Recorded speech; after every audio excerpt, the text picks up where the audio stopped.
On vous parle depuis quelques semaines sur Radio Altitude d'un spectacle qui sera proposé du côté de la Coupole à Clermont-Ferrand, une salle type cabaret qui reçoit Shraz, l'humoriste de chez nous, qui va présenter une conférence humoristique radicalement agitatrice de zygomatique. Et on a le plaisir d'être avec lui par téléphone. Bonjour. Bonjour. Merci d'être avec nous pour nous parler de ce spectacle qui sera donc proposé le 25 avril à 21h. Alors, c'est un spectacle que vous avez écrit dans quelles circonstances? Comment est-ce qu'on écrit un spectacle?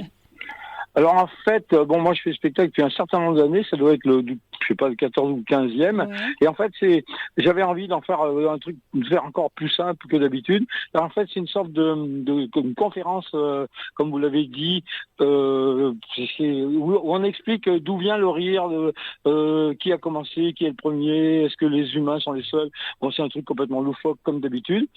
Mais en général, les idées, je ne sais même pas d'où ça vient. Pourtant, c'est que ça vienne. Vous vous asseyez à une table, vous écrivez, ça arrive comme ça, ou vous prenez autour de vous, vous voyez ce qui se passe et puis vous prenez des notes? Alors en fait, c'est un peu comme Picasso, on lui disait, vous vendez votre toile, je sais pas combien de millions, et vous avez mis 3 jours, et en fait, il disait non, j'ai mis 70 ans et 3 jours. Et c'est pareil pour un spectacle. Un spectacle, moi, j'ai jamais écrit un spectacle d'un trait, j'écris tout le temps. J'ai un truc sur la table de nuit, j'ai un truc. Et donc, c'est un spectacle, pour moi, c'est un puzzle. Car c'est un peu comme disait Jacques Brel, une chanson, c'est une bonne musique, des bonnes paroles et une étincelle. Et moi, si vous voulez, j'essaie de mettre des paroles ensemble, de les agencer avec des copier-coller à droite à gauche, et de façon à ce que ça fasse une sorte de soufflet. Et quand ça monte et que ça tient en l'air, c'est que c'est beau. Et quand vous préparez ce soufflet, vous le préparez en partageant avec d'autres pour voir un petit peu ce qu'ils en pensent, pour voir leur réaction, ou on attend que non, pas du tout. Je suis tellement prétentieux que je suis persuadé que c'est ce que j'écris bien. Non. En fait, non. Si vous voulez, je cherche pas. En fait, comment dire, c'est un peu différent. J'essaye de rester complètement indépendant parce que quand on fait ça, c'est plus de la création, c'est plutôt de la fabrication. C'est-à-dire qu'on essaye d'adapter les choses. Et moi, pas du tout. Moi, je fais ce que j'ai envie et c'est la seule liberté qu'on a, c'est la scène. Maintenant, je fais ce que j'ai envie et une fois que c'est fait, c'est fait. Oui, mais je cherche pas d'abord à avoir des réactions et à l'adapter à ce qui pourrait être plus efficace, moins efficace, pas du tout. Non, je le fais comme ça et puis jusque-là, j'ai réussi même à en vivre. Alors, vous voyez, donc on peut pas se plaindre.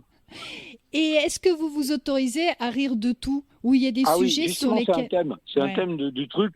En fait, si vous voulez, le principe de rire de tout, c'est un peu une escroquerie. En fait, on fait ce qu'on veut, on rit de tout, tant qu'on n'a pas de la censure en face. Et puis, alors, c'est ce que je dis dans le spectacle, en fait, on peut rire de tout, à condition d'être assez faux cul pour faire croire qu'on pourrait aussi en pleurer. Vous voyez? C'est toute une histoire d'escroquerie, en fait. Parce qu'en fait, on peut rire de tout avec n'importe qui. Moi, je me fous complètement, par exemple, moi, comme je vous disais, je suis polonais, slovène. Je peux même, pour moi, le racisme n'existe même pas.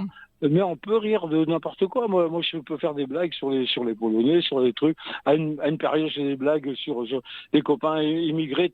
Les gens sont pas si idiots que ça. Ils savent très bien quand c'est de l'agression ou quand c'est pour rigoler. Je trouve dommage que maintenant, même si on veut rigoler sur un truc, on est tout de suite considéré comme quelqu'un qui... on s'approche de l'Amérique. C'est-à-dire que maintenant, il y a des procès avec tout. Alors qu'en fait, l'humour, c'est universel. Ça devrait pas être, ça devrait pas être censuré. On sait bien qu'il y a quelqu'un qui est en face de vous, qui est quelqu'un qui a des mauvaises intentions, et quelqu'un qui est là pour déconner, pour faire rigoler, pour se moquer de soi-même. Oui. Et le spectacle, vous l'écrivez en entier ou vous gardez quand même une part d'improvisation? Comme si vous voulez, c'est toujours écrit. Parce que les gens qui font l'improvisation, c'est très bien, mais ça reste aussi, c'est faux aussi l'improvisation. C'est-à-dire quand vous voyez les matchs d'impro, les mecs ils ont vachement bossé en amont, ils se sont fait déjà plein de scénarios à l'avance, et on peut jamais avoir autant d'efficacité si on écrit un truc pendant des mois et des mois que comme ça à la seconde, vous voyez, réagir. Alors c'est très bien. Bien sûr que je rajoute plein de trucs en fonction de l'actualité, des bricoles comme ça, mais c'est des clins d'œil. Mais la plupart des trucs sont écrits. Sinon, c'est moins percutant. Vous voyez. Ça peut tomber pile des fois, mais on peut pas écrire, on peut pas faire très très long dans l'impro. Oui. Mais justement, j'allais vous parler de la durée. Comment est-ce qu'on définit la durée d'un spectacle? Ouais, ben, grosso modo, il faut faire c'est comme la radio. Oui. On fait à peu près, on sait que le format d'un spectacle, bon, c'est 1h20, 1h30 en fonction de ce qui se passe, en fonction des réactions, puisque quand même, un spectacle, c'est pas un mec tout seul, en fait, c'est un mec avec le public. Le public fait la moitié du boulot, surtout un spectacle humoristique. Si ça rit pas, le spectacle est raté parce qu'il n'y a pas de rythme. Oui. Vous voyez? Mhm. Ça, donc voilà, donc on va dire que le format de base d'un spectacle c'est 1h20, 1h30, grosso modo. Quand bon, enfin ça, voilà, Mhm. comme un disque c'est 3 minutes 30, voilà. Ouais. Mhm. C'est difficile de faire rire. Alors comment dire, il y a deux écoles. Il y a les gens qui font rire pour faire du pognon et les gens qui font rire naturellement. Moi, Oui. j'espère être pas dans la première catégorie. Et maintenant, parce que le business, comme on gagne le fric est partout, le fric a envahi aussi bien comment dire, on va dire, le marché du Oui. rire. Donc il y a des tas de fabricants qui essayent de faire rire d'une façon ou d'une autre. Et il y a des gens que je connais qui sont comiques soi-disant ou humoristes et qui sont insupportables dans la vie tous les jours. Oui. Et donc je pense qu'en fait ça s'apprend pas. Je pense on a la chance comment dire, de décaler. Oui. Si on a le rire, c'est un peu comme la poésie, c'est-à-dire que c'est des gens qui voient les choses un peu différemment des autres ou un peu derrière les apparences. Et donc, moi, j'ai jamais trouvé ça difficile. Comme dit un copain, il me disait, en fait, pour écrire un spectacle pas rigolo, vous savez comment on fait? Non. Et ben, on écrit un spectacle rigolo, on enlève tout ce qui est rigolo. Voilà. Moi, j'en suis là. J'ai plutôt trop de conneries à dire que pas assez. Et comment on trouve le nom des spectacles? Parce que c'est pas facile de trouver un nom. Alors ça c'est pareil, c'est une déformation. Moi j'ai facilement par exemple, je viens d'écrire un livre de mémoire qui Oui. s'appelle Sans moi je serais rien. Vous voyez? Oui. Qui vient de sortir là. C'est sur Ulule, s'il y a des gens que ça intéresse, on sait jamais. Mais Oui. sinon, par exemple, j'ai des spectacles. Les premiers, ils étaient un peu bas de gamme. Mes premiers spectacles, il y a quand même presque 40 ans, c'était des jeux de mots un peu faciles, comme la Oui. vodka de la défense, la vodka du diable. Et après, c'est devenu un peu plus, comment dire, un peu plus décalé. Par exemple, je me rappelle, j'avais un spectacle qui s'appelait Simple malgré l'anonymat. Vous voyez? Oui. En fait, l'important c'est qu'il y a un clin d'œil et comment dire, un truc qui accroche, quoi, comme un titre de bouquin, comme un titre voilà, comme un Mhm. nom de n'importe quoi, comme une chanson, c'est pareil, quoi. Mhm.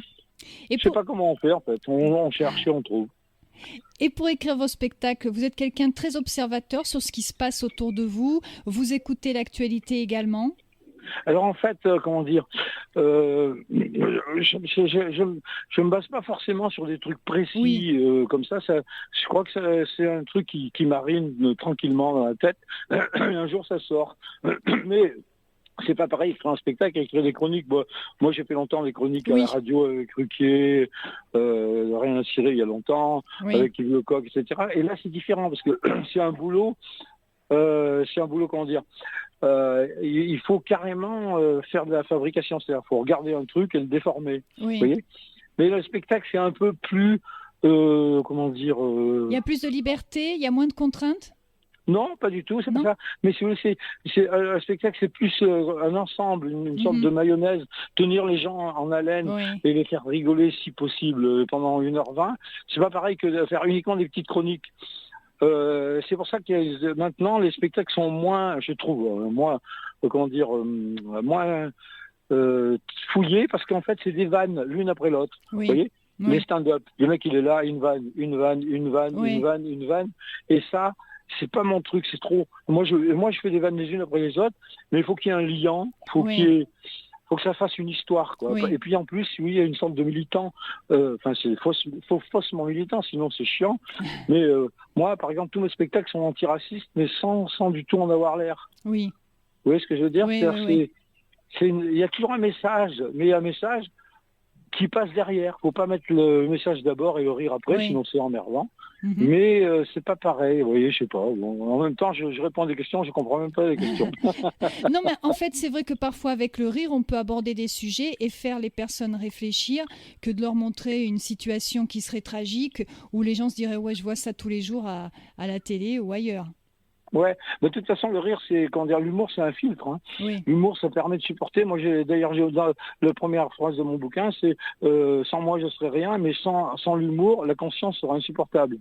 C'est-à-dire qu'en fait, la seule façon de résister à tous les fachos, tous les trucs du monde, toute la pourriture, en fait, c'est d'en rire. Parce que de toute façon, on n'a pas accès, le peuple n'a pas accès au levier de ce truc-là, donc on peut que se moquer. C'est pour ça que dans les dictatures, par exemple, on muselle à fond tout ce qui est liberté d'expression, tout ce qui est spectacle, tout ce qui est le rire.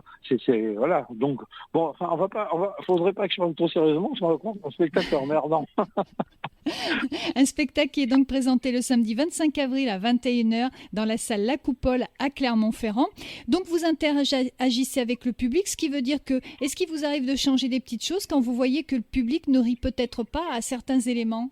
Alors il y a des petits clins d'œil, des petits trucs comme ça, mais si vous voulez, le boulot, normalement, le talent, s'il y en a du mec qui est sur scène, c'est justement de tourner autour du pot, parce qu'il faut pas oublier que c'est quand même qu'un jeu et on est là pour rigoler. Donc il faut pas prendre les choses au sérieux. Si les gens, par exemple, partent dans un sens, enfin, on est quand même assez, comment dire.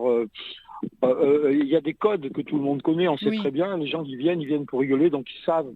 Grosso modo, ils sont bienveillants. Donc il n'y a pas tellement de problèmes. J'ai jamais eu de problème. Par exemple, il y a eu des fois des gens qui disent oh les gens, qu'est-ce que tu nous as mis, parce qu'ils sont pas du côté où il faudrait, on va dire.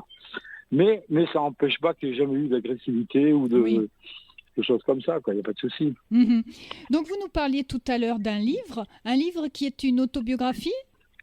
Alors, c'est une autobiographie. Alors, je l'explique grosso modo. C'est une autobiographie, parce que ça fait longtemps qu'on me le demande, anecdotique, iconoclaste et subversive d'un bébé EDF. Et un bébé EDF, c'est un baby boomer entre deux fascismes. Vous voyez ce que je veux dire? C'est-à-dire qu'en fait, les baby boomers, ils sont nés après Adolphe, et j'ai peur qu'ils claquent sous Trump. Vous voyez ce que je veux dire?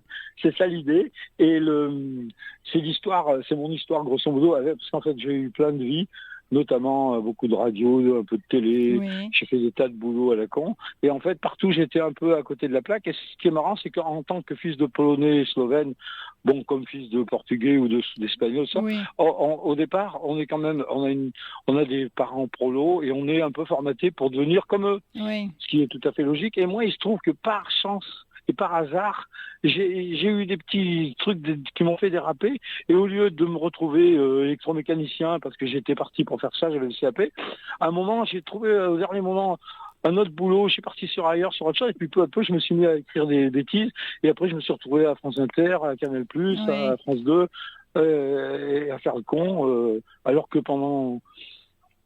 alors que normalement, mon destin était tout tracé, comme beaucoup de gens.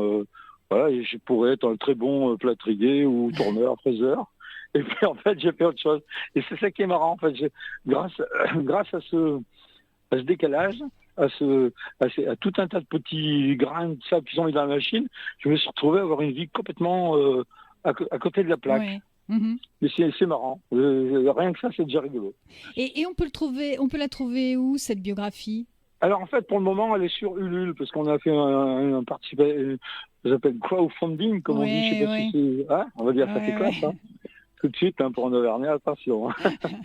En fait, il suffit de taper sur Google Chraz, C-H-R-A-Z, Ulule, et puis vous le verrez, il y en a plein. On est déjà à la moitié de la somme, et puis, je vais faire aussi quelques médias...